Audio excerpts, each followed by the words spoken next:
খবৰ কেনেকুৱা সকলোৰে কিমান ভাল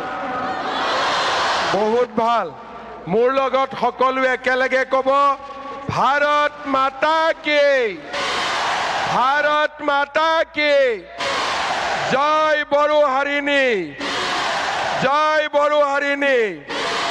জয় আই অসম আজিৰ সভাত আমাৰ মাজত উপস্থিত ভাৰতৰ সন্মানীয় প্ৰধানমন্ত্ৰী শ্ৰী নৰেন্দ্ৰ মোদী ডাঙৰীয়া অসমৰ সন্মানীয় ৰাজ্যপাল শ্ৰী লক্ষ্মণ প্ৰসাদ আচাৰ্য ডাঙৰীয়া ভাৰত চৰকাৰৰ সন্মানীয় মন্ত্ৰী শ্ৰী সৰ্বানন্দ সোণোৱাল ডাঙৰীয়া বিধানসভাৰ অধ্যক্ষ শ্ৰী বিশ্বজিৎ দৈমাৰী ডাঙৰীয়া কেন্দ্ৰীয় মন্ত্ৰী পবিত্ৰ মাৰ্ঘেৰিটা ডাঙৰীয়া বিটিচিৰ প্ৰধান শ্ৰী হাগ্ৰামা মহিলাৰী ডাঙৰীয়া সন্মানীয় মন্ত্ৰীসকল সাংসদসকল আৰু আজি অসমৰ বিভিন্ন স্থানৰ পৰা অহা সন্মানীয় ৰাইজ আৰু বাগৰুম্বাৰ ঐতিহাসিক পৰিৱেশনত অংশগ্ৰহণ কৰিবলৈ অহা মোৰ সন্মানীয় যুৱক যুৱতী বন্ধু বান্ধৱীসকল বক্তব্যৰ আৰম্ভণিতে মই গুৰুদেৱ কালীচৰণ ব্ৰহ্ম বডুফা উপেন্দ্ৰনাথ ব্ৰহ্ম আৰু শিক্ষাবিদ সীতানাথ ব্ৰহ্ম চৌধুৰীলৈ মই মোৰ শ্ৰদ্ধা নিবেদন কৰিছোঁ আমাৰ সকলোৰে মনত আছে 1957 চনৰ 26 জানুৱাৰী তাৰিখে শ্ৰী সতীশ চন্দ্ৰ বসুমতাৰী ওস্তাদ কামিনী কুমাৰ নাৰ্জাৰী আৰু মদাৰাম ব্ৰহ্মৰ নিৰ্দেশনাত নতুন দিল্লীত প্ৰথম বাগৰুম্বা নৃত্যৰ ঐতিহাসিক পৰিৱেশন হৈছিল আৰু তাৰ পিছতেই বাগৰুম্বাই ৰাষ্ট্ৰীয় স্বীকৃতি লাভ কৰিবলৈ সক্ষম হৈছিল আজিৰ এই অনুষ্ঠানত মই এই মহান ব্যক্তিসকললৈ মই মোৰ শ্ৰদ্ধা নিবেদন কৰিছোঁ শ্ৰদ্ধাৰ ৰাইজ বড়ো জনগোষ্ঠী সমগ্ৰ ভাৰতবাসী আৰু অসমৰ ৰাইজৰ বাবে গৌৰৱৰ প্ৰতীক আমাৰ স্বাভিমানৰ প্ৰতীক বাগৰুম্বা নৃত্যই অসমৰ এই মহান জনজাতিৰ বড়ো জনজাতিৰ কৃষ্টি আৰু সংস্কৃতিক প্ৰতিনিধিত্ব কৰে আজি আমি অত্যন্ত গৌৰৱ অনুভৱ কৰিছোঁ যে আজি অসম চৰকাৰৰ উদ্যোগত আৰু আমাৰ বড়োলেণ্ড টেৰিটৰিয়েল কাউন্সিলৰ সহযোগত বড়ো জনগোষ্ঠীৰ জাতীয় সংগঠনসমূহৰ সহযোগত 10,000তকৈ অধিক যুৱক যুৱতীয়ে সৰু সজাইত বাগৰুম্বা নৃত্যৰ পৰিৱেশন কৰিব মোৰ যিমান দূৰ মনত আছে বড়ো জনগোষ্ঠীসকলে ইমান ডাঙৰ সাংস্কৃতিক পৰিৱেশন বোধ হয় গুৱাহাটীত এয়া প্ৰথমবাৰৰ বাবে পৰিৱেশন কৰিবলৈ আহিছে যি আমাৰ ইতিহাসৰ বাবে এক মাইলৰ খুঁটা হৈ ৰ'ব 2023 চনৰ 14 এপ্ৰিলত 10 সহস্ৰাধিক বিহু আৰু বিহুৱতীৰে আমি আমাৰ বহাগ বিহুক বিশ্বৰ দৰবাৰলৈ লৈ গৈছিলোঁ যোৱা বছৰ ফেব্ৰুৱাৰী মাহত ঝুমুৰ বিনন্দনীৰ জৰিয়তে আমি ঝুমুৰক আন্তঃৰাষ্ট্ৰীয় মঞ্চলৈ লৈ গৈছিলোঁ আজি আমাৰ বাবে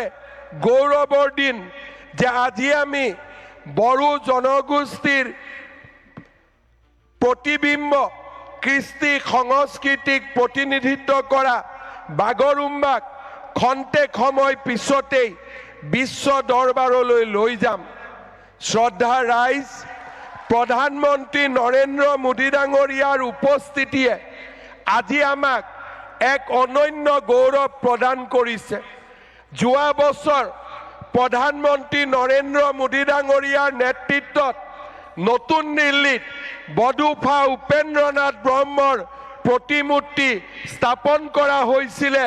নতুন দিল্লীৰ এটা পথ বডুপা উপেন্দ্ৰনাথ ব্ৰহ্মৰ নামত উৎসৰ্গিত কৰা হৈছিলে হাগ্ৰামা মহিলাৰী ডাঙৰীয়াই উল্লেখ কৰিছে কি ধৰণে 2003 চনত বিটিচিলৈ স্থায়ী শান্তি উভতাই আনিবলৈ প্ৰধানমন্ত্ৰী বাজপেয়ী ডাঙৰীয়া আৰু 2020 চনত প্ৰধানমন্ত্ৰী নৰেন্দ্ৰ মোদী ডাঙৰীয়াৰ নেতৃত্বত শান্তি চুক্তি স্বাক্ষৰ হৈছিল আজি বড়োলেণ্ড এটা শান্তিৰ দ্বীপলৈ পৰিণত হৈছে বিটিচিৰ নেতৃত্বত আজি লাহে লাহে বড়োলেণ্ড এখন উন্নত জীৱন্ত প্ৰাণৱন্ত এক অঞ্চললৈ ৰূপান্তৰ হৈছে প্ৰধানমন্ত্ৰী নৰেন্দ্ৰ মোদী ডাঙৰীয়াই আমাক দিয়া বড়োলেণ্ড ৱেলফেয়াৰ কাউন্সিলৰ জৰিয়তে বিটিচিৰ বাহিৰত থকা বড়ো জনগোষ্ঠীৰ লোকসকলৰো আজি আমি আশা আৰু আকাংক্ষা বাস্তৱত ৰূপায়িত কৰাৰ কামত আগবাঢ়িছো মই বিশ্বাস কৰোঁ সংস্কৃতিয়ে মানুহৰ মাজত সমন্বয়ৰ সৃষ্টি কৰে বাগৰুম্বাৰ এই প্ৰদৰ্শনে বড়ো জনগোষ্ঠীক আমাৰ অন্যান্য অসমত বাস কৰা জনগোষ্ঠীৰ ওচৰ চপাই লৈ আহিব এখন বৰ অসম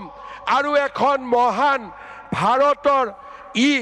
আধাৰশিলা স্থাপন কৰিব মই অসমবাসী ৰাইজৰ হৈ পুনৰ এবাৰ আমাৰ প্ৰধানমন্ত্ৰী নৰেন্দ্ৰ মোদী ডাঙৰীয়াক ধন্যবাদ জনাম আমি নিশ্চয় মনত ৰাখিম যে আমাৰ হাগ্ৰামা মহিলাৰী ডাঙৰীয়াই কোৱাৰ দৰে বিজেপি চৰকাৰৰ দিনতেই বিটিচিৰ নিৰ্মাণ হৈছিল বড়ো ভাষাক সংবিধানৰ ৮ম অনুসূচীত স্বীকৃতি দিয়া হৈছিল অসমৰ সহযোগী চৰকাৰী ভাষাৰ মৰ্যাদা দিয়া হৈছিল বিটিচি গঠন কৰা হৈছিল বড়োলেণ্ড ৱেলফেয়াৰ কাউন্সিল গঠন কৰা হৈছিল মই বিশ্বাস কৰোঁ যে আজিৰ এই অনুষ্ঠানে আমাক ইজনৰ আৰু সিজনৰ মাজত সম্বন্ধ আৰু অধিক মজবুত কৰিব আৰু অধিক শক্তিশালী কৰিব আৰু বডুপা উপেন্দ্ৰনাথ ব্ৰহ্মৰ আদৰ্শক বাস্তৱত ৰূপায়িত কৰাত আমাক আকৌ এবাৰ প্ৰেৰণা যোগাব প্ৰধানমন্ত্ৰী নৰেন্দ্ৰ মোদী ডাঙৰীয়াৰ আজিৰ উপস্থিতিয়ে বড়ো জনগোষ্ঠীৰ সন্মান আৰু আমাৰ স্বাভিমানক এক নতুন পৰ্যায়লৈ লৈ গ'ল আজি আমাৰ এই অডিটৰিয়ামত সৰুসজাই ষ্টেডিয়ামত আৰু ইয়াৰ বাহিৰতো অজস্ৰ বড়ো আৰু আন অসমবাসী লোক আহি ইয়াত উপস্থিত হৈছে এই মুহূৰ্তত অসমৰ প্ৰতিগৰাকী লোকে টেলিভিছনৰ সন্মুখত বহি আছে এই ঐতিহাসিক নৃত্য চাবলৈ দেশ আৰু বিশ্বত বাস কৰা বড়ো জনগোষ্ঠী আৰু আন অসমৰ জনগোষ্ঠীসমূহে আজি টেলিভিছনৰ পৰ্দাত অপেক্ষা কৰিছে ঐতিহাসিক নৃত্যলৈ প্ৰধানমন্ত্ৰী নৰেন্দ্ৰ মোদী ডাঙৰীয়াক আমি কিহেৰে ধন্যবাদ জনাম আমাৰ সন্মুখত একো ভাষা নাই মই উপস্থিত ৰাইজক অনুৰোধ কৰিম সকলোৱে নিজৰ মোবাইলত টৰ্চ লাইট জ্বলাই প্ৰধানমন্ত্ৰী মোদী ডাঙৰীয়াক এবাৰ অভিবাদন জনাওক সকলোৱে থিয় হৈ নিজৰ নিজৰ আসনত থিয় হৈ হাত তালিৰে মোদী ডাঙৰীয়াক সকলোৱে সম্বৰ্ধনা জনাওক আৰু মোবাইল আমি আকৌ এবাৰ সুন্দৰভাৱে ইফালৰ পৰা সিফালৰে আমি মোদী ডাঙৰীয়াক সম্বৰ্ধনা জনাম সকলোৱে মোৰ লগত একেলগে ক'ব নৰেন্দ্ৰ মোদী নৰেন্দ্ৰ মোদী নৰেন্দ্ৰ মোদী বহুত বহুত ধন্যবাদ জয় হিন্দ বন্দে মাতৰম ধন্যবাদ মহাশয় आपने असम की सांस्कृतिक धरोहर को संजाते हुए बागुरुम्बा नृत्य प्रदर्शन का इस भव्य आयोजन कर पूरे विश्व के सामने इसे सुप्रतिष्ठित किया। अब मैं हमारे परम श्रद्धाभाजन प्रधानमंत्री श्री नरेंद्र मोदी जी से विनम्र निवेदन करूंगी कि वे अपने बहुमूल्य, प्रेरणादायी एवं मार्गदर्शक उद्बोधन से इस ऐतिहासिक क्षण को